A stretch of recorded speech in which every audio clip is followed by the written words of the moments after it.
So yun na nga, pagdating namin ng hotel, tamang-tama, dinner time na. Tsaka nakakapagod at nakakagutom talaga yung buong araw na nag-swimming kami sa Matahong Beach Resort. Kaya napagdesisyon na namin pumunta dito sa Puerto Princesa Baywalk. Another recommendation ng may-ari ng sasakyan na aming nirent. So ngayon naman, nandito tayo sa Puerto Princesa Baywalk.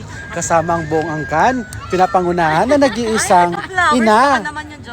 Dapat lang na magpa-picture tayo dito para patunay na nandito talaga tayo sa Puerto Princesa, Palawan. So tara, let's go and have a picture. Pipicturean daw natin siya, si dakilang ina. Sa aming ma. Ayan o, baka dyan o. Ito, unlimited rice. Baka mura lang.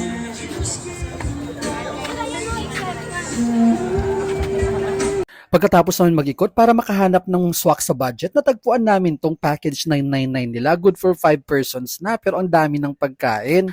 6 kami dyan, pero okay lang daw, basta may extra charge lang doon sa additional head count. Kaya ayan, nagdali-dali na kaming maghanap ng aming pwesto papunta sa loob. Napakaraming tao at maririnig mo talaga na meron pang nagtutugtugan at kumakanta.